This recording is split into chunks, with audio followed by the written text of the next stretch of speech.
Hello दोस्तों, welcome to Akshay Academy. Akshay Academy में आप सभी का स्वागत है। आज जो हम डिस्कस करने वाले हैं वो है हमारा न्यू टॉपिक फाइनेंस से related capital budgeting and investment decision.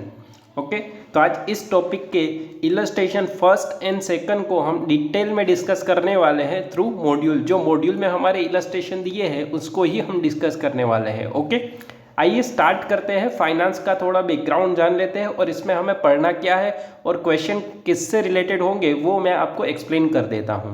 Okay, देखो यहाँ पे लिखा है कैपिटल बजटिंग। कैपिटल मतलब it's our capital, equity share capital, either preference share capital. या तो ये बोल दो कि आपके पास 50-60 लाख रुपए है तो उसको भी हम क्या बोलेंगे, कैपिटल। और उसको आप इन्वेस्ट करना चाहते हो तो अगर आपको इन्वेस्टमेंट से रिलेटेड डिसीजन लेना है तो आपको कैपिटल बजटिंग फॉलो करना होगा। ओके, तो इसमें से आज मैं आपको दो टेक्निक सिखाने वाला हूँ। पहले उसका मीनिंग जान लेते हैं। इन फाइनेंस मैनेजमेंट डिसीजन लेने के लिए यूज़ होता है जनरली।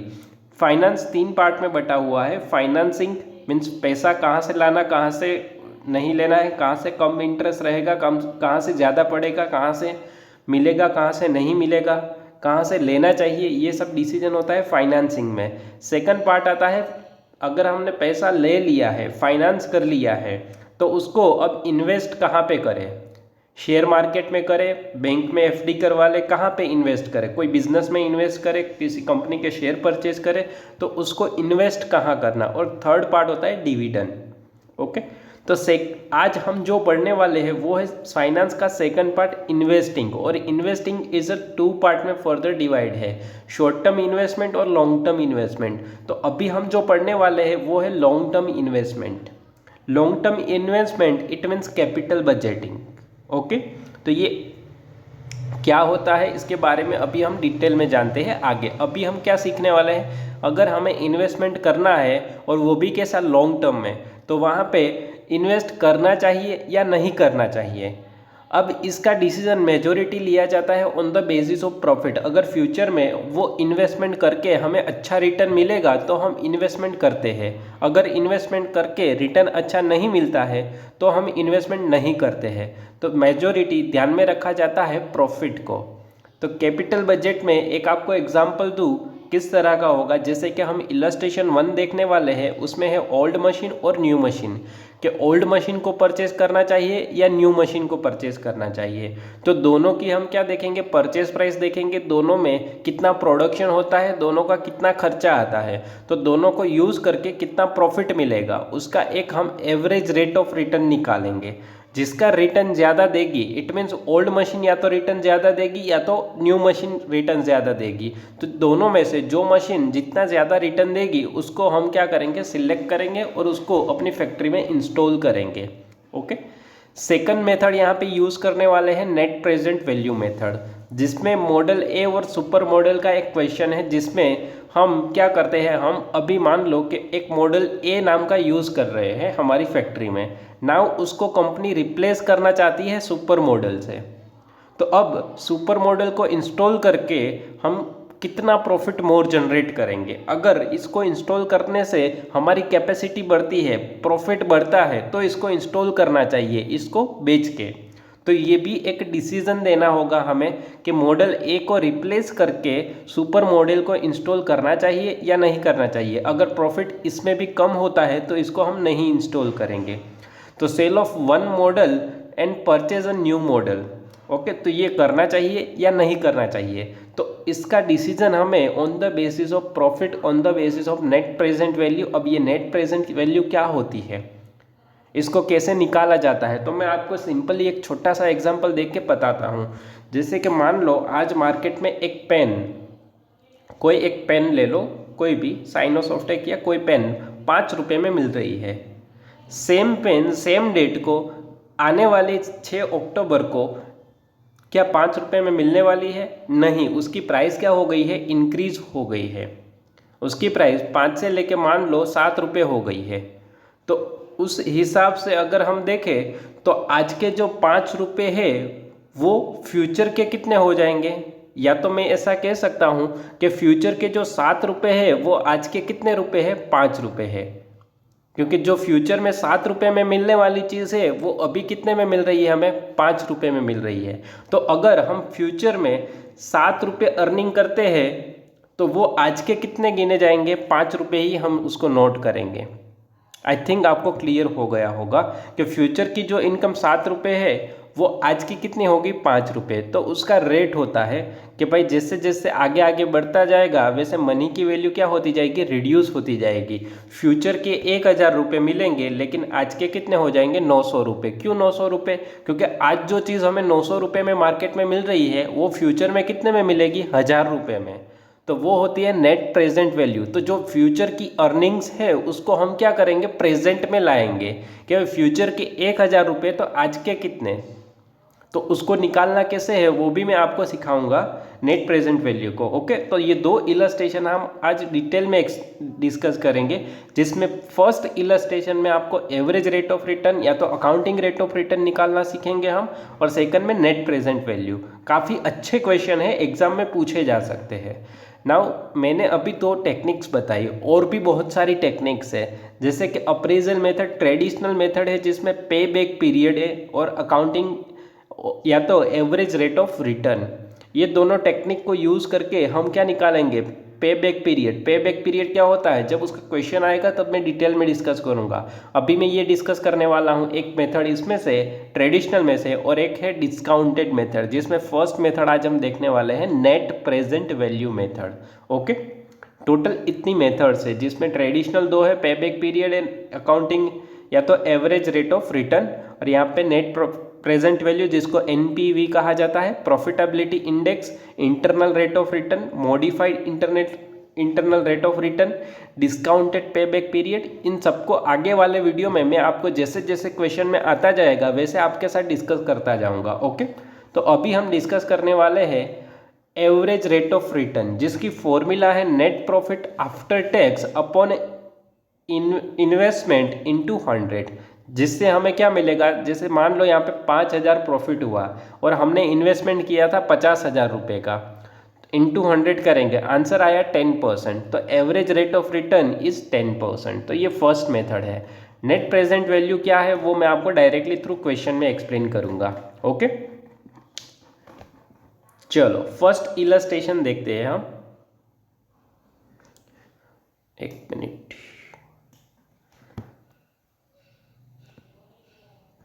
चलो। The director of Beta Limited are contemplating the purchase of new machine to replace the machine which has been operation in a factory for last 5 year। क्या करना चाहती है, फैक्ट्री में रिप्लेसमेंट करना है ओल्ड मशीन को new machine से। Old machine की परचेज प्राइस दी है, 2 अल्टरनेटिव है, यहाँ पे पहले पढ़ लेते हैं पूरा। Ignoring the interest but consider the tax 50%। Net earning का 50% टैक्स लगेगा। Suggest which 2 alternative should be preferred, the following detail. Purchase price old machine 40 की है और न्यू मशीन 60,000 की है। ओनली प्राइस देख के हम डिसीजन नहीं ले लेंगे कि ये 40,000 की सस्ती है तो सस्ती वाली परचेज कर लेते हैं। उसके सामने उसकी कैपेसिटी प्रोडक्शन कितना करेगी और उसमें से हम सेल्स कितना कर पाएंगे, और सेल्स करेंगे तो प्रॉफिट किस में ज़्यादा होगा उसको ध्यान में रख के हम डिसीजन लेंगे। ओनली उसकी परचेज प्राइस देख के नहीं डिसीजन लेंगे। एस्टिमेटेड लाइफ सेम है। Machine running hour per annum है, एक साल में कितने आवर्स चलेगी, 2000 यूनिट पर आवर, एक घंटे में कितने यूनिट बनाती है, 24 और 36। मल्टीप्लाई कर देंगे 2000 से तो पूरे साल में कितने यूनिट प्रोडक्शन हुए वो हमें मिल जाएगा। नेक्स्ट, वेजेस पर running hours 3 rupees and 5.25। Power per annum, consumable store per annum, all other charges per annum. अगर कोई भी इंफॉर्मेशन मंथली दी होती तो हम उसको ईयरली कन्वर्ट कर लेते। Material cost per unit, selling price per unit. You may assume that the above information regarding the sales and cost of sale will hold goods throughout the economic life of each of the machine. Depreciation has been charged according to the straight line method. Depreciation charge किया जाता है straight line method से। Now first of all हम थोड़ी basic calculation कर लेते हैं, जैसे कि कॉस्ट ऑफ मशीन कितनी है, 40,000 है, 60,000 है यहाँ पे न्यू मशीन की। लाइफ ऑफ मशीन 10 ईयर, तो डेप्रिसिएशन कितना आएगा, 40,000 divide by 10, 60,000 divide by 10, 4,000, 6,000 is a depreciation. पूरे साल में कितने घंटे चलती है? 2,000 एंड 2,000 दोनों मशीन। और एक घंटे में प्रोडक्शन कितना करती है? 24 यूनिट एग्जिस्टिंग मशीन या तो ओल्ड मशीन, और न्यू मशीन आएगी वो एक घंटे में प्रोड्यूस करेगी 36 यूनिट। तो टोटल पूरे साल में कितने यूनिट प्रोड्यूस होंगे? 48,000 and 72,000। Now sales, first of all हम सेल्स माइनस एक्सपेंस करेंगे तो हमें क्या मिलता है? प्रॉफिट मिलता है। तो सेल्स कितना करेगी?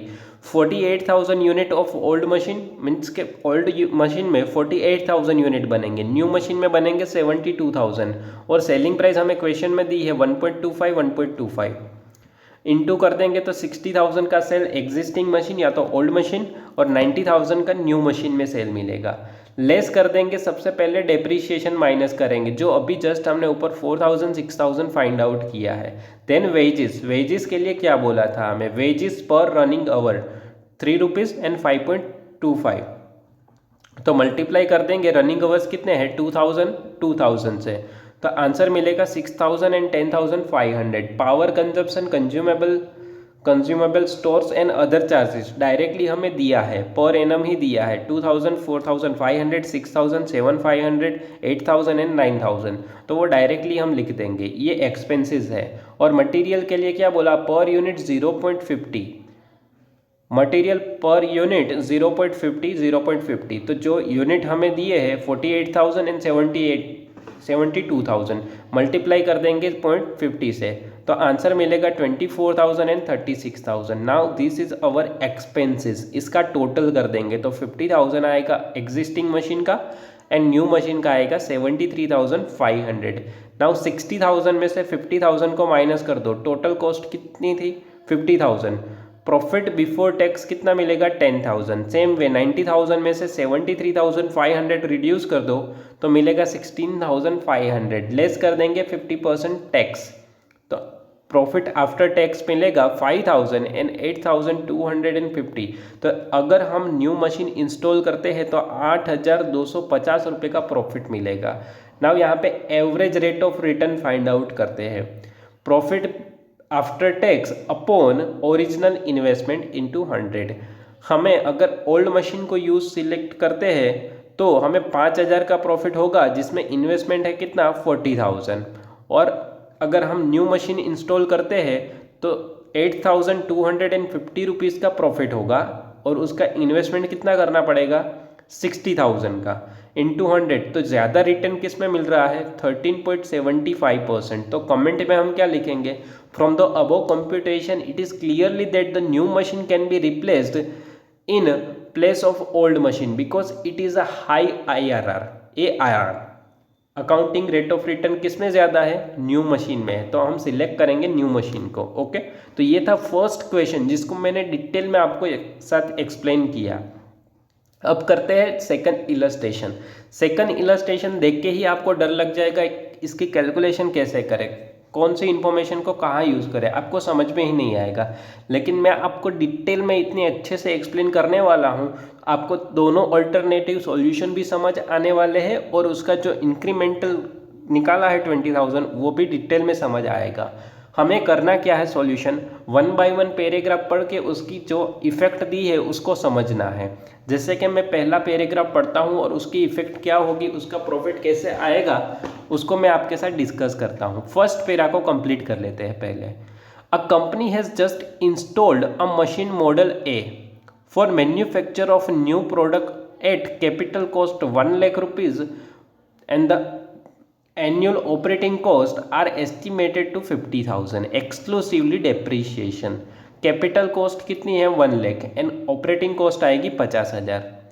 दस cost are estimated on the basis of annual volume of और 1 लाख यूनिट ऑफ प्रोडक्शन, और यूनिट कितने प्रोड्यूस होंगे during the year? 1 lakh.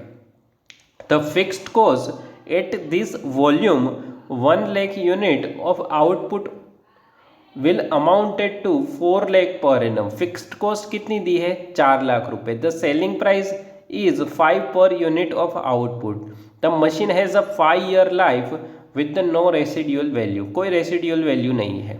Now इस फर्स्ट पार्ट को हम क्या करेंगे, प्रॉफिट फाइंड आउट करेंगे। जैसे कि यहाँ पे यूनिट कितने बनते हैं, 1 लाख यूनिट प्रोड्यूस होते हैं, सेल करेंगे 5 रुपये में, तो सेल कितना मिलेगा, 5 लाख रुपीज़। यहाँ पे लिखा है देखो, सेल्स कितना होगा मॉडल ए का, मॉडल ए की पहले हम बात कर रहे हैं 5 लाख रुपए, लेस एक्सपेंसेस। एक्सपेंस कौन कौन सी होने वाली है, एक हमें एक्सपेंस दी है ऑपरेटिंग कॉस्ट 50,000 रुपये, फिक्स्ड कॉस्ट दी है 4 लाख रुपए, तो टोटल कर दो 4,50,000। कैश फ्लो कितना आएगा हमें, 50,000 रुपीज़ का। ओके, तो ये था फर्स्ट पैराग्राफ जिसमें से हमने क्या फाइंड आउट किया है, 50,000 कैश फ्लो फाइंड आउट कर लिया। नाउ सेकंड पार्ट पढ़ते हैं जिसमें सुपर मशीन की इंफॉर्मेशन दी है, सुपर मॉडल की। The company has a new come across another machine, ये फर्स्ट मशीन थी मॉडल ए जिसमें ये यूनिट प्रोड्यूस होते थे और ये कॉस्ट आती थी। Now next, another machine called super model which is capable of giving the same volume of production at the estimated annual operating cost at 30,000 exclusively depreciation. Now same machine हमें same production unit देती है, it means 1 lakh unit produce कर पाएंगे अगर हम super model को install करते हैं, और ऑपरेटिंग कॉस्ट यहाँ पे थी 50,000 और यहाँ पे ऑपरेटिंग कॉस्ट कितनी है, 30,000। The fixed cost will however remain same, fixed cost 4 lakh थी, इसमें भी 4 लाख रहने वाली है। This machine also have give a 5 year life with no residual value and the capital cost of this machine is 1,50,000। Now इस paragraph का भी हम सॉल्यूशन कर लेते हैं। First of all 1 lakh unit produce होंगे और 5 लाख का सेल होगा, लेस कर देंगे एक्सपेंसेस 30,000 और फिक्स्ड कॉस्ट कितनी रहेगी, सेम, तो 4 लाख, तो हमें कैश फ्लो मिला 70,000।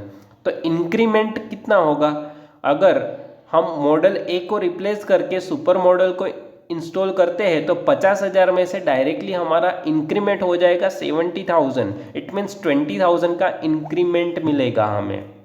ओके, तो ये थी सेकंड पार्ट की कैलकुलेशन। नाउ इस 20,000 के थ्रू हम एनपीवी मेथड को यूज़ करके नेट प्रेजेंट वैल्यू निकालते हैं। नेट प्रेजेंट वैल्यू का मतलब क्या होता है, फ्यूचर में अर्निंग है 20,000, उसकी आज कितनी वैल्यू है वो, तो उसके लिए हमें डिफरेंट रेट दिए जाते हैं। तो यहाँ पे देखो, तो cost of capital eight 14% present value means future की जो वैल्यू है उसको प्रेजेंट में डालने के लिए इससे हमें मल्टीप्लाई करना होगा ये रेट से। 5 साल के रेट दिए हैं, इन सभी का टोटल कर दो तो हमें आंसर मिलेगा, टोटल कर दो तो हमें आंसर मिलेगा 3.433। नाउ हमें 5 साल तक 20,000 एक्स्ट्रा इंक्रीमेंट वाला मिलेगा, तो 20,000 इंटू 3.433 कर दो तो टोटल प्रेजेंट में उसकी वैल्यू कितनी आ जाएगी, 68,660 रुपीज़। और हमें इन्वेस्टमेंट कितना करना पड़ेगा अगर हम सुपर मॉडल को इंस्टॉल करते हैं तो देखो इन्वेस्टमेंट हमें करना पड़ेगा 1,50,000 रुपये, उसकी कैपिटल कॉस्ट है, कितनी है, 1,50,000। यहाँ पे लिखा है मशीन को इंस्टॉल करेंगे तो 1,50,000 कैपिटल कॉस्ट आएगी। नाउ अगर हम सुपर मॉडल को इंस्टॉल करते हैं तो हमें मॉडल ए को क्या करना पड़ेगा, सेल करना पड़ेगा। यहाँ पे लिखा है third paragraph, the company has offer the sale of machine model A which has just installed at 50,000 and the cost of removal is 10,000 rupees। अगर हम सुपर मॉडल को इंस्टॉल करेंगे तो हमें मॉडल ए को क्या करना पड़ेगा, सेल करना पड़ेगा, और उसमें से कैश फ्लो कितना मिलेगा, 50,000 रुपये, उसमें से 10,000 रिमूवल की कॉस्ट लगे थी, तो 40,000 रुपीज़ हमें मॉडल ए बेच के मिल जाएंगे। तो हमारा नेट इन्वेस्टमेंट कितना रहेगा, सुपर मॉडल को परचेज करना हो तो 1,10,000 रुपीज़ एक्स्ट्रा लगाने पड़ेंगे। तो हमने प्रेजेंट वैल्यू अगर सुपर मॉडल को इंस्टॉल करते हैं तो प्रेजेंट में हमें इनकम होने वाली है 68,660 एंड हमें प्रेजेंट में इन्वेस्टमेंट करना पड़ेगा 1,10,000 रुपये। तो ये नेगेटिव आंसर आ रहा है 41,340। तो ये प्रोजेक्ट नहीं करना चाहिए अगर ये इंक्रीमेंटल 20,000 को देखें तो। नाउ अब इसमें से हम डिसीजन नहीं ले सकते तो हमें सेकंड अल्टरनेटिव ट्राई करना पड़ेगा। क्या कैसे करेंगे अल्टरनेटिव ट्राई, पहले हम नेट प्रेजेंट वैल्यू निकालेंगे मॉडल ए की, देन हम निकालेंगे सुपर मॉडल की नेट प्रेजेंट वैल्यू, फिर हम एक दूसरे से कंपेयर करेंगे, जिसकी नेट प्रेजेंट वैल्यू ज़्यादा होगी उसको हम क्या करेंगे, इंस्टॉल करेंगे। Now first of all net present value find out करते हैं मॉडल ए की। Calculation of net present value of alternative first. हमें कितना कैश फ्लो मिलने वाला है, अगर मॉडल ए इंस्टॉल करते हैं तो हर साल कितना कैश फ्लो मिलेगा, 50,000 रुपीज़ का। तो पहले 50,000 की हम क्या करते हैं, नेट प्रेजेंट वैल्यू निकालते हैं। 50,000 इंटू 3.433, तो हमें कैश फ्लो मिलेगा कितना, 1,71,650। और नेट प्रेजेंट वैल्यू कितनी होगी, अगर आज हमें 1,71,650 मिलते हैं और हमें मॉडल ए में इन्वेस्टमेंट करना है 1,00,000 रुपये, तो नेट प्रेजेंट वैल्यू कितनी होगी, 71,650 rupees is a net present value. It means हमें फ़ायदा होने वाला है मॉडल ए को इंस्टॉल करेंगे तो। नाउ सुपर मॉडल की बात करें अगर, तो सुपर मॉडल में कितना मिलता था, 70,000। तो 70,000 उसकी नेट प्रेजेंट वैल्यू निकालेंगे पहले। तो पहले उसका इन्वेस्टमेंट देख लेते हैं, 1,50,000, 70,000 इंटू 3.433, तो हमें नेट प्रेजेंट वैल्यू मिली 2,40,310। नाउ कंपेयर करेंगे इससे, किससे, इन्वेस्टमेंट कितना करना पड़ेगा, 1,50,000, तो हमें नेट प्रेजेंट वैल्यू मिली 90,310 रुपीज़। तो दोनों मशीन में से, दोनों मॉडल में से सबसे ज़्यादा नेट प्रेजेंट वैल्यू किस में है, तो यहाँ पे थी 71,650, यहाँ पे मिली हमें 90,310। तो नेट प्रेजेंट वैल्यू ज़्यादा है किस में, सुपर मॉडल में। इट मीन्स अगर हम सुपर मॉडल को इंस्टॉल करते हैं तो हमें फ़ायदा ज़्यादा होने वाला है, क्योंकि एक्स्ट्रा जनरेशन हो रहा है। आज के 90,310 तो फ्यूचर के कितने हो जाएंगे, तो उसके लिए फ्यूचर वैल्यू जाननी हो तो मल्टीप्लिकेशन करेंगे या तो डिवाइड कर देंगे 3.433 से। तो इसमें नेट प्रेजेंट वैल्यू क्या आ रही है, ज़्यादा आ रही है। अगेन मैं इसका छोटा सा एग्जांपल लेके ये वैल्यू को आपको एक्सप्लेन करने की ट्राई करता हूँ। मान लो मैं एक मशीन लेता हूँ जो आती है 1,50,000 की, उसको मैं 5 साल तक मशीन को ऑपरेट करने वाला हूँ, उसमें से गुड्स बना के मार्केट में बेचने वाला हूँ। तो ये जो 70,000 आया था ये मुझे प्रॉफिट होने वाला है ईच ईयर। तो मैंने क्या करा, उसको मल्टीप्लाई कर दिया 5 साल की प्रेजेंट वैल्यू से, उसकी वैल्यू से मैंने मल्टीप्लाई किया, तो मुझे कितना प्रॉफिट हो, आने वाले साल में 70,000, उसके बाद वाले साल में 70,000, नेक्स्ट ईयर में 70,000। बट उस 70,000 की वैल्यू फ्यूचर में क्या होने वाली है, कम होती जाएगी। तो उस फ्यूचर वैल्यू को मैंने ये क्या किया, प्रेजेंट में ला दिया, कि फ्यूचर में जो प्रॉफिट होगा, फ्यूचर में एक्चुअली देखें तो 70,000 इंटू 5 करो तो 3,50,000 होगा, लेकिन उसकी आज की डेट में वैल्यू कितनी है, 2,40,310। तो ये मेरी क्या है, प्रेजेंट वैल्यू है। बट एक्चुअली फ्यूचर में कितना होने वाला है, 5 से मल्टीप्लाई करें, 5 साल का कितना होगा प्रॉफिट, 3,50,000। तो ये उसकी आज की वैल्यू है। ओके, और ये आज की वैल्यू में ये मशीन की परचेज प्राइस है, तो माइनस किया तो हमें आंसर मिला 90,310। कमेंट क्या लिखेंगे हम, the NPV of super model is more than the model A, it is advise to select model super model. Okay, now illustration number 3, ये आपके लिए होमवर्क में है। अगर इसमें से कोई भी डाउट होता है, कोई भी पॉइंट आपको नहीं समझ आता है, तो आप कमेंट बॉक्स में लिख के बता सकते हो, और उसके ऊपर भी मैं आपको वीडियो थ्रू या तो मेरे ग्रुप में, अगर मेरा आप ग्रुप ज्वाइन करना चाहो तो अक्षय एकेडमी करके मेरा ग्रुप है, व्हाट्सएप ग्रुप, जिसमें आप ज्वाइन होके ये क्वेश्चन का आंसर मुझसे पर्सनली ले सकते हो। या तो कोई भी पर्टिकुलर पॉइंट में डाउट है तो आप उसमें ग्रुप में क्वेश्चन पूछ के आप अपना डाउट सोल्व कर सकते हो। ओके, तो आप उस ग्रुप की लिंक आपको डिस्क्रिप्शन बॉक्स में मिल जाएगी। ओके, नाउ अगर कोई भी क्वेश्चन हो आगे, इसके पहले मैंने बहुत सारे और भी वीडियो रिकॉर्ड किए हैं, जैसे कॉस्टिंग वाला पार्ट मैंने पूरा कंप्लीट कर दिया है, जिसमें मैंने marginal costing, standard costing, budgeting, ये सारा पार्ट कंप्लीट हो चुका है। रेशियो एनालिसिस हो चुका है, फंड फ्लो स्टेटमेंट हो चुका है, कंपनी अकाउंट्स एंड ऑडिट में first accounting of share and debenture वाला पार्ट भी ख़त्म कर दिया है मैंने। तो आप उन सभी वीडियो को जाके देख सकते हो और मॉड्यूल के ही इलस्ट्रेशन मैंने डिस्कस किए हैं। ओके, तो मिलते हैं नेक्स्ट लेक्चर में। वीडियो को शेयर करना, लाइक करना और कमेंट करना ना भूलें, और वीडियो को शेयर कीजिए अपने दोस्तों के साथ अगर पसंद आता है तो। And thank you for watching my video. Thank you.